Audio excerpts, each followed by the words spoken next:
At 7:15 on December 7, 1944, Second Lieutenant Leonard Lammel crouched behind a low stone cemetery wall on the edge of Bergstein, Germany, staring across a snow-covered field toward Hill 400.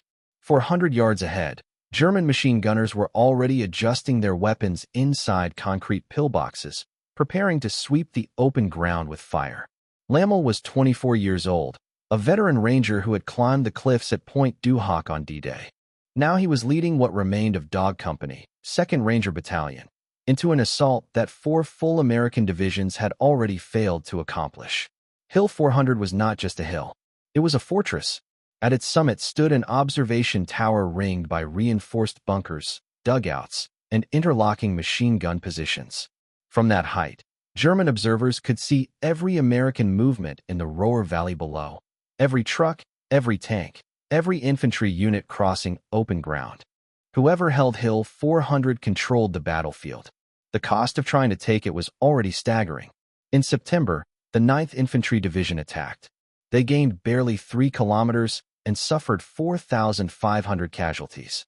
In November, the 28th Infantry Division tried again. 6,000 casualties, no ground gained. In early December, the 4th Infantry Division lost another 6,000 men in less than a week. 3 days earlier, tanks from the 5th Armored Division had attempted a direct assault. German 88mm guns destroyed them before they reached the tree line. Now the task fell to the Rangers. 120 men from Dog and Fox companies. No tank support. Limited artillery. No margin for failure. Only speed, surprise, and the assumption that Rangers could do what thousands of regular infantry could not. At 3 o'clock that morning, Lammel had led a reconnaissance patrol forward, crawling to within 200 yards of the German defenses. He counted pillboxes, marked machine gun nests, identified firing lanes. The intelligence was clear and brutal. Hill 400 was defended by the 980th Grenadier Regiment, part of the 272nd Volksgrenadier Division. Experienced troops, well supplied, dug into positions they had spent weeks fortifying. Behind Lammel, Captain Otto Masny moved quietly along the Ranger line. 6'3", broad-shouldered, commanding Fox Company, Masny checked weapons, adjusted ammunition belts, and locked eyes with his men. No speeches. No encouragement needed. Every Ranger understood what lay ahead. They had been trucked forward from their bivouac area the night before, arriving in Bergstein at 2 o'clock, then marched 2 miles through freezing rain to reach their assault positions. The temperature hovered at 28 degrees Fahrenheit. The ground was frozen solid. Digging in at the summit would be nearly impossible. The hill itself was thick with fir trees, perfect conditions for German artillery. Airburst shells would detonate above the treetops, turning branches into lethal shrapnel, filling the forest with splinters and steel. At 7:25, the American artillery barrage began. 18 batteries opened fire, 105mm howitzers, 155mm guns, and even 240mm shells. The bombardment walked steadily up the hill, starting at the base and creeping toward the summit. The sound was continuous. The earth shook with each impact.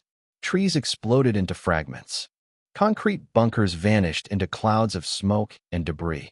Lammel watched the hill through the gray dawn light and understood the truth every Ranger knew. The barrage would suppress the Germans, but it would not destroy them. Concrete and earth could survive artillery. Machine guns would still be waiting when the Rangers reached the slope. At 7:28, the barrage shifted to the summit alone. That was the signal. Lammel looked left and right. Rangers fixed bayonets. Hands checked grenades one final time. Faces were tight, focused, silent. The assault would begin in 2 minutes. 400 yards of frozen ground lay ahead. German machine guns were already zeroed on every approach. Lammel touched the Thompson submachine gun slung across his chest, 30-round magazine seated, 2 spares on his belt, for fragmentation grenades at his side. The same load he had carried at Point du Hoc. At 7:30, Captain Masny stood up behind the cemetery wall. The Rangers rose with him. 120 men surged forward in 2 waves across the snow-covered field. No battle cries. No shouting. Only boots crunching on frozen earth and the distant thunder of artillery still pounding the summit. The plan depended on speed. Cross the field before the Germans recovered. Reach the tree line. climbed the slope before the defenders could organize. The first MG-42 opened fire at 150 yards, 500 rounds per minute. The gunner had survived the barrage, stayed at his post in a bunker near the base of the hill. Tracers slashed through the pale morning light. Rangers dropped, some hit, some diving for cover, but the formation kept moving. Lammel saw Private William Anderson go down 30 yards to his left.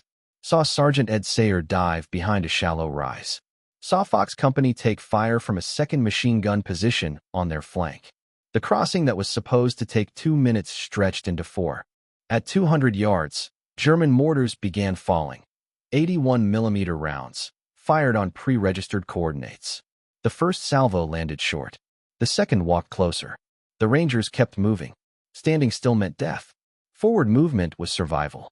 At 100 yards, Private Kenneth Harsh took shrapnel to the face and kept running, blood streaming down his neck. A replacement soldier froze, curled into the snow. Lammel saw it happen. Saw Rangers run past him. There was no time to stop. On the left flank, Lieutenant Ken McClure was hit through the leg at 75 yards. He dropped to one knee, stayed upright, and continued directing his platoon forward, pointing out gaps in the German fire, refusing evacuation until every man had passed him. The Rangers were halfway across the killing field, and the hill was only beginning to fight back. At 50 yards from the tree line, Captain Otto Masny was hit. The round struck his shoulder, spun him sideways, and tore through muscle and bone. Masny absorbed the impact, staggered once, then kept moving. Blood soaked through his field jacket as he ran. He had led Fox Company since training, through Sicily, Salerno, and Normandy, and he was not stopping now. At 7:33, 3 minutes after leaving the cemetery wall, the Rangers reached the trees. They had crossed 400 yards of open ground under direct fire. 14 men lay behind them, killed or wounded, before the fight had even reached the hill. The survivors scattered into the forest, pressing themselves against trunks and fallen logs, gasping for breath, while German mortar rounds continued to fall into the open field behind them. Lammel looked uphill.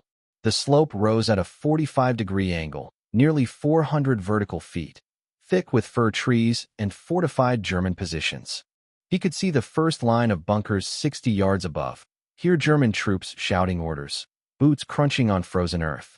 The American artillery had shifted to the summit. The middle of the hill, where the Rangers now stood, was uncovered. This part would be done the only way possible. Small units. Fire teams. 3 or 4 men working together. Lammel gathered what remained of his platoon, 32 Rangers, and pointed uphill. They had trained for this in Scotland, England, and France. The technique was brutal, direct, and unforgiving. Grenades first. Bayonets second. At 7:35, Dog Company began climbing. Fox Company moved parallel on the left. The frozen ground made footing treacherous. Rangers grabbed tree trunks for leverage, hauling themselves upward as German machine guns opened fire from bunkers above. Rounds snapped through branches. Bark exploded. Wood splinters turned the forest into a storm of debris. At 70 yards, Private William Anderson reached the first bunker. The firing aperture faced downhill. He could see the machine gun barrel protruding from the concrete. Anderson pulled 2 fragmentation grenades, yanked the pins, and threw both through the opening before diving behind a tree. The grenades detonated. The machine gun went silent. On the left flank, Sergeant Rod Petty, a Point Du Hoc veteran, led Fox Company forward. His squad advanced in bounds, 1 man firing while 3 moved. They reached a pillbox 80 yards up the slope. Steel door. No opening. Petty shoved the muzzle of his Browning automatic rifle through the firing slit and emptied a full 20-round magazine into the darkness inside. The bunker stopped firing. At 100 yards, the Rangers hit wire. Triple belts of concertina wire stretched between trees where the terrain funneled attackers directly into a kill zone. German engineers had placed it perfectly. The choice was simple: go around and expose flanks, or cut through and stop moving. Lammel chose through. He pulled wire cutters from his pack and began cutting as Sergeant Tom Ruggiero provided covering fire. The wire was thick, military grade. Each strand took 15 seconds. German mortars found them. 81mm rounds airburst overhead. Shrapnel rained through the trees. A Ranger behind Lammel screamed as metal tore through his back. He collapsed forward into the wire. Lammel kept cutting. He broke through the first belt and moved to the second. His hands were numb from the cold. A German grenade landed 5 feet away. Lammel dropped behind a log as it detonated. Splinters punched into his field jacket. He stood back up, kept cutting. At 7:48, 18 minutes after the assault began, Dog Company broke through the wire. The final 100 yards to the summit lay ahead. They could see the observation tower now. German troops moving between positions. And from above came a new sound, one that cut through everything else. Diesel engines. Grinding gears. The Germans were moving armor onto Hill 400. At 8:35, 1 hour and 5 minutes after leaving the cemetery wall, the Rangers reached the summit. They had climbed through machine gun fire, mortar barges, and triple belts of wire.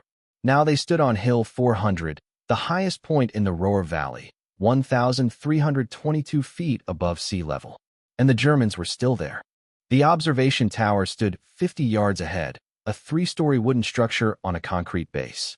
From its top level, German artillery observers could see 15 miles in every direction. Every American position below. Every movement in the valley. The tower was the key. Private Anderson reached the main summit bunker first. Steel door. Closed. He could hear movement inside. German voices, boots on concrete. Anderson kicked the door. It didn't budge. He stepped back, pulled a grenade, cooked it for 2 seconds, and threw it. The grenade bounced, rolled back toward him. Anderson dove behind a fallen tree. The blast tore through his right side. He was dead before Captain Masny reached him. Lammel arrived 30 seconds later. Saw Anderson's body. Saw the steel door still sealed. Machine gun fire poured from firing ports on both sides of the bunker. Lammel raised his Thompson. He moved along the wall, shoved the muzzle through a firing port, and emptied the magazine. 30 rounds in 4 seconds. The gun inside fell silent. Masny arrived with 6 Rangers from Fox Company. His shoulder was still bleeding. He ignored it and pointed at the door. 2 Rangers placed satchel charges on the hinges, pulled the fuses, ran back. The explosion collapsed the door inward. Rangers stormed inside. 12 German soldiers were found within. 8 were dead from Lammel's fire. 4 wounded. The wounded were disarmed and moved outside. By 8:40, the Rangers held the summit. They had captured 28 prisoners, killed approximately 40 German troops, and lost 16 Rangers killed, 23 wounded. That left 81 Rangers on top of Hill 400. 81 men holding 1,300 feet of exposed hilltop. Lammel knew what came next. German doctrine was clear. They would counterattack. The question was not if the Germans would counterattack. It was when, and with what force. The diesel engines the Rangers had heard during the climb suggested armor. Possibly self-propelled guns. Possibly tanks. That was a serious problem. Rangers carried no heavy anti-tank weapons. Bazookas were their only answer, and bazookas worked only at close range, dangerously close. The ground at the summit was frozen solid. Lammel tried to dig a foxhole with his entrenching tool. He broke through 2 inches of topsoil before striking rock-hard earth. The blade bounced uselessly. Digging was impossible. The Rangers would have to fight from existing German positions. Bunkers. Shell craters. Fighting holes dug by the men they had just killed. That meant defending from fixed positions instead of creating their own. At 8:50, Lieutenant Howard Kettlehut arrived, forward observer, 56th Armored Field Artillery Battalion. He carried a radio and 2 enlisted men. His job was simple and vital. Coordinate every artillery battery that could reach Hill 400. Kettlehut climbed into the observation tower, set up his radio on the 2nd level, and began calling defensive fire missions to every artillery unit in range. At 9 o'clock, Lammel conducted a quick reconnaissance of the summit. The hilltop was roughly oval, 400 yards long, 200 yards wide, scarred by shell craters and shattered trees from the American barrage. Rangers occupied positions along the forward crest, facing south and southeast. That was where the counterattacks would come from. The reverse slope offered limited protection from direct fire, but was exposed to German artillery positioned in the valley below. Sergeant Ed Sear scavenged German positions. He found 3 MG, 42 machine guns, roughly 15,000 rounds of belted ammunition, and 20 stick grenades. The Rangers redistributed everything. Each man took extra magazines, extra grenades. They had learned at Point du Hoc that ammunition determined how long you could stay alive. At 9:15, German artillery opened fire. 105mm guns. The first salvo landed on the southern slope. The second struck the summit. Airburst rounds detonated above the trees. Shrapnel screamed through the branches. A ranger near Lammel took metal through his helmet and collapsed without a sound. Lammel dragged him into a bunker. The man was dead. The barrage lasted 10 minutes. Continuous, precise, devastating. The Germans were firing from pre-registered coordinates. They knew every distance, every elevation, every grid square. 3 Rangers were killed, 5 wounded. At 9:30, the artillery stopped. That silence was the signal. Lammel looked down the southern slope through smoke and drifting debris. He saw movement in the tree line 300 yards below. German infantry forming up. Officers directing troops into assault waves. He counted roughly 150 men. The first counterattack began at 9:35.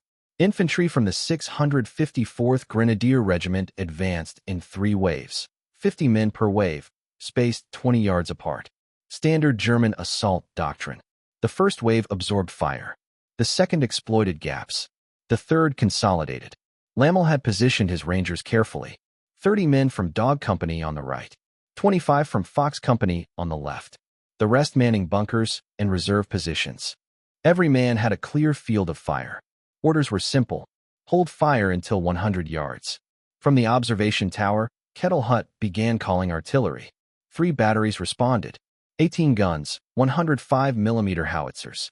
He walked the barrage down the slope. First salvo at 200 yards. Second at 150. The Germans kept climbing. At 100 yards, the Rangers opened fire. M1 Garens cracked in unison.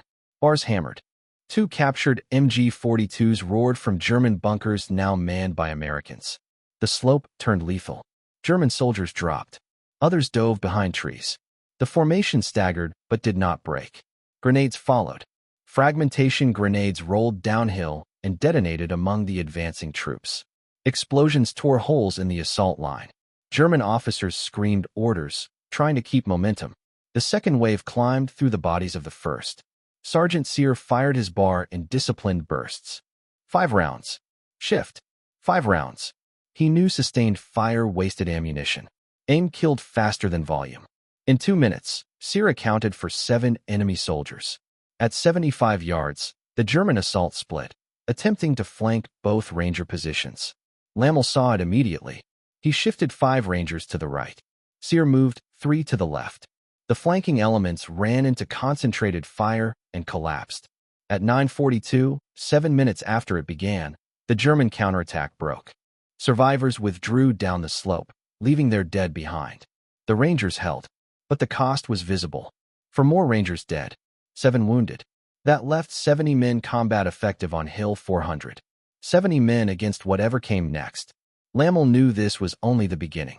German doctrine demanded repeated counterattacks, each one stronger, better coordinated, more violent than the last. At 9:50, another ammunition count was taken. Each Ranger averaged 40 rounds remaining. Bar gunners had 2 magazines each. Captured MG-42s held 3,000 rounds total. Grenades were nearly gone, 1 or 2 per man. The margin was shrinking fast. Captain Masny gathered the Rangers. His shoulder wound had stopped bleeding, but his left arm hung useless. He pointed down the slope with his right hand. The Germans would return. Soon. This time with more artillery, more infantry, possibly armor.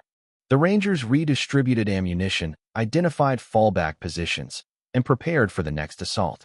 Because on Hill 400, survival depended on one thing: holding. Major George Williams reached the summit at 10:15. Battalion executive officer. He had been with the reserve companies in Bergstein when the fighting began. He heard the artillery, heard the small arms fire echoing down the valley. When reports stopped making sense, he climbed Hill 400 himself. What he found was 70 exhausted Rangers holding a frozen hilltop against an entire German regiment. Williams saw the casualties, saw the ammunition shortage, saw wounded men still manning firing positions. He made a decision. He requested reinforcements from the 8th Infantry Division. They would not arrive for hours. The Rangers would have to hold until then. At 10:30, German artillery opened fire again, heavier than before. 155mm guns. Shells impacted across the entire summit. The Germans were saturating the hilltop, attempting to kill the defenders before committing more infantry. Bunkers shook. Trees splintered. Shrapnel cut through the air. The barrage lasted 20 minutes. 2 Rangers were killed. 4 wounded. The survivors pressed into what cover remained and waited. At 10:50, the artillery stopped. Lammel looked down the slope through drifting smoke and saw movement. But this time it was different. More troops. Better organized. And behind the infantry, something worse. German armor. 3 assault guns, likely Stooges, mounting 75mm guns, thick frontal armor, advancing slowly up the southern approach. The Rangers had feared this. They had no way to stop those guns. The second counterattack began at 11 o'clock. 200 infantry. 3 assault guns. The Stooges halted at 300 yards, positioned to provide direct fire support. Their guns could destroy any Ranger position with a single round. The Rangers had 2 bazookas. Sergeant James White commanded 1 bazooka team. 6 rockets total. White positioned himself behind a damaged bunker on the right flank and waited. Bazooka effective range was 150 yards, and against frontal armor, closer was better. He needed the assault guns inside 100 yards. The German infantry advanced in 4 waves, 50 men per wave. Better spacing. Better control. Officers used whistles to coordinate movement. This was no hasty attack. These were veteran troops applying lessons learned.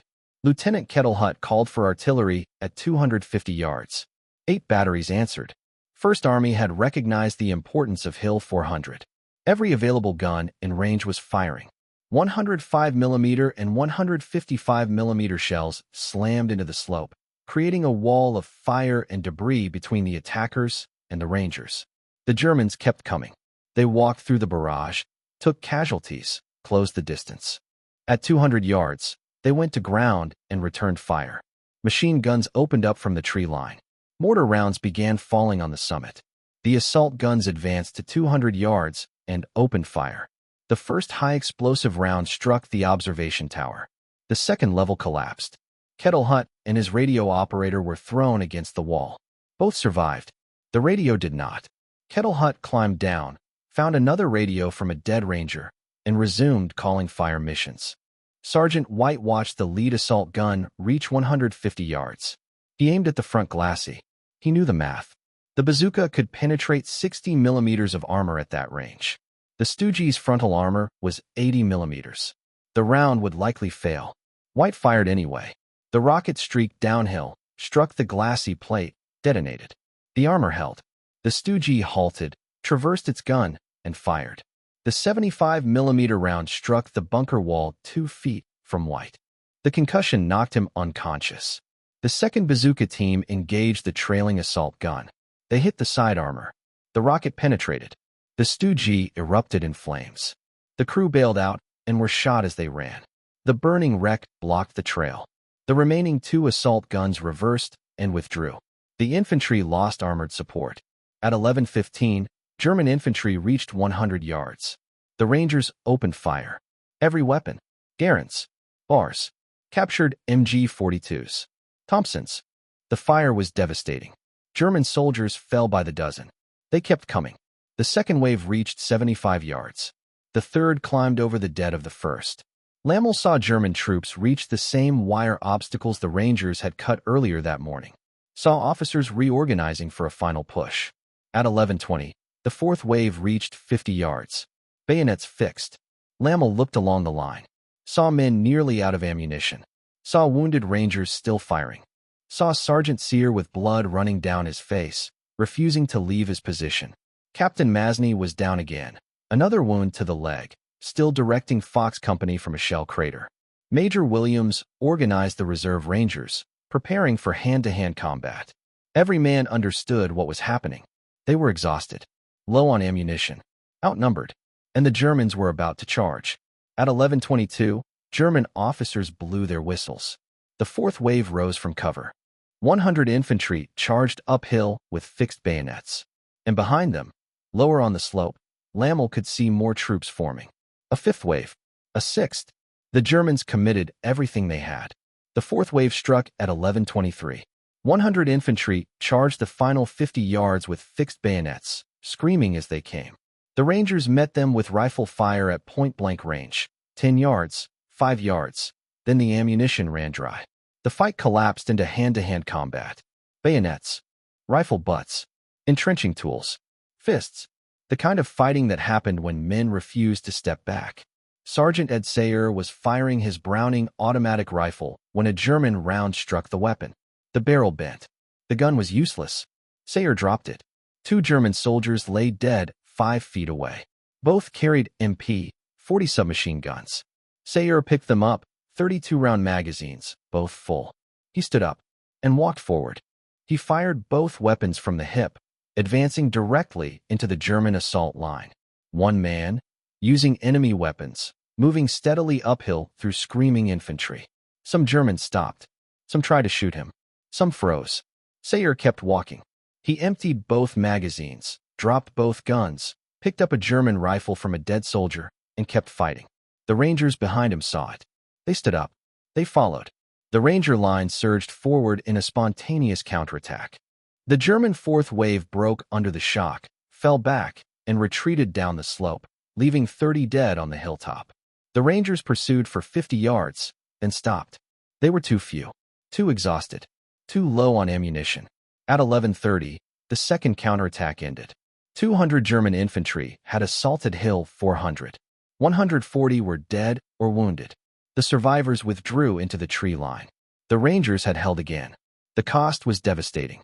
12 more Rangers dead. 15 wounded. 43 remained combat effective. 43 men holding 1,300 feet of hilltop. At 11:40, Lammel conducted another ammunition count. Average, 20 rounds per man. Bar gunners, 1 magazine each. Captured MG-42s, approximately 1,000 rounds total. Grenades, gone. Most Rangers carried 2 magazines, no more. If the Germans attacked again with the same strength, the Rangers would run out of ammunition before the assault was broken. Major George Williams gathered the men at 11:45. Reinforcements were coming, but not soon. A company from the 8th Infantry Division was moving toward the hill. Arrival estimated late afternoon. The Rangers needed to hold 5 more hours. Captain Walter Block, battalion surgeon, reached the summit at noon with 2 medics. He brought morphine, bandages, sulfur powder. He set up an aid station inside a captured German bunker and began treating the wounded, 23 men with shrapnel, bullet wounds, burns. At 12:15, German artillery began again. Heavier than before. 155 mm, 240 mm. The barrage lasted 30 minutes. Trees that survived the morning were cut down. Craters overlapped craters. Hill 400 became torn earth and shattered timber. At 12:20, a 155 mm shell struck Block's bunker. It penetrated the roof and detonated inside. Block was killed instantly. Both medics were wounded. Medical supplies were destroyed. The wounded Rangers inside were buried under collapsed concrete and timber. It took 20 minutes to dig them out. 3 died during the extraction. At 12:45, the artillery stopped. Lammel looked down the slope. Nothing moved. No troops. No formations. Only smoke hanging in a destroyed forest. The silence was worse than shelling. It meant the Germans were preparing something else. At 1300 hours, Lieutenant Kettelhut received a message. German reinforcements were coming. The 6th Parachute Regiment, elite Fallschirmjäger, veterans of Crete and Normandy. A full battalion. 600 men. They were forming 3 miles south. Field Marshal Walter Model had personally authorized the attack.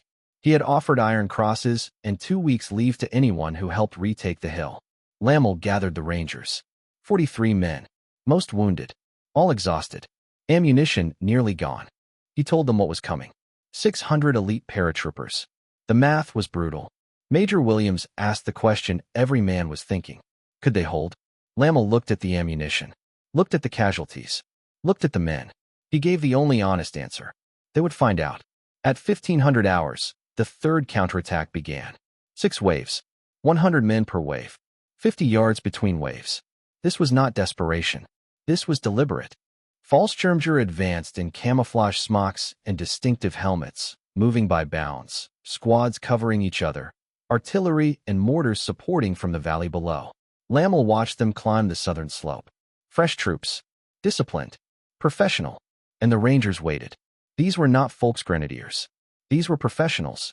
The Fallschirmjäger advanced with discipline, using terrain, fire, and timing. The Rangers prepared what defenses they could.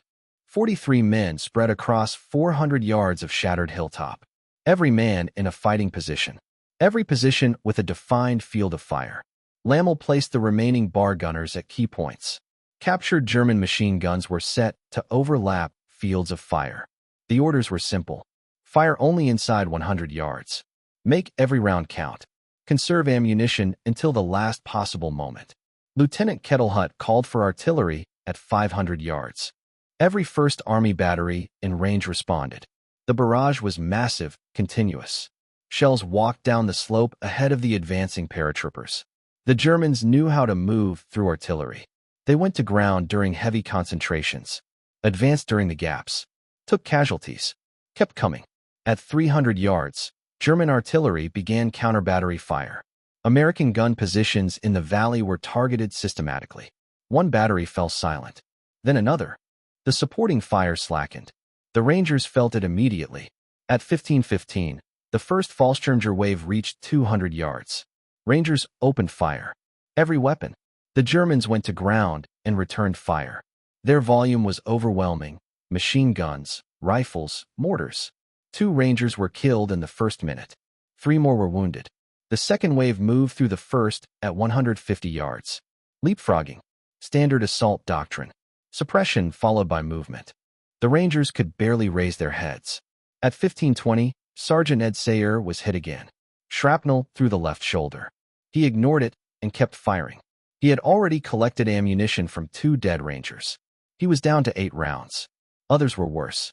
Men called out for ammunition. Magazines were passed hand to hand. Rounds were stripped from the dead. At 15:25, the third wave reached 100 yards. The Rangers threw their last grenades. Explosions tore gaps in the German line, but the fourth wave moved through the casualties without slowing. The Germans had numbers. They could absorb losses.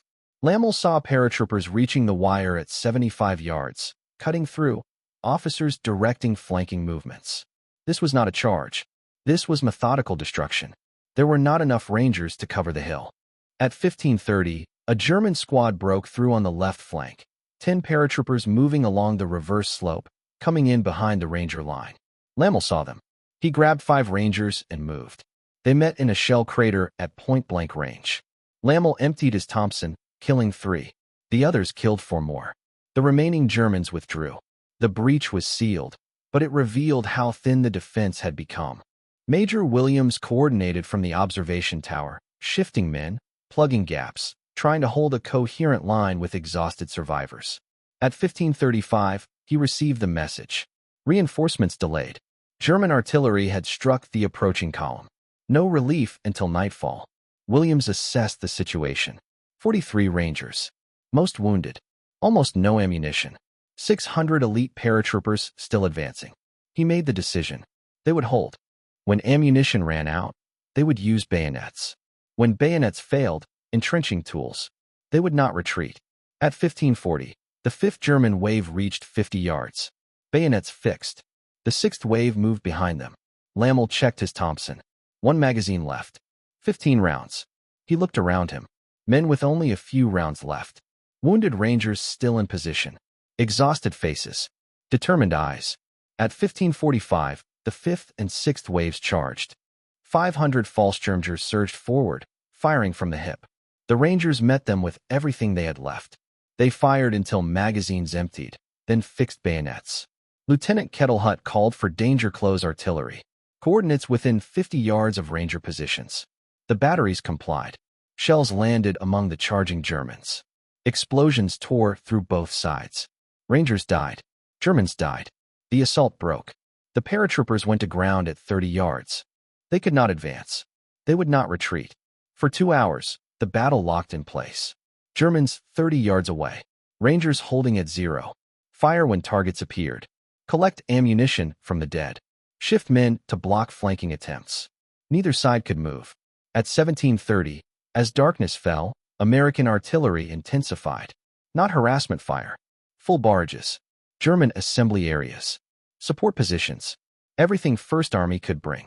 At 1800 hours, fresh American infantry appeared on the northern slope. 200 men. Full ammunition. The Germans saw it. At 1815, the Fallschirmjäger withdrew. Hill 400 was held. The Rangers had fought for 10.5 hours. Repelled 3 major counterattacks. Held the most important terrain in the Ruhr Valley against everything the Germans committed.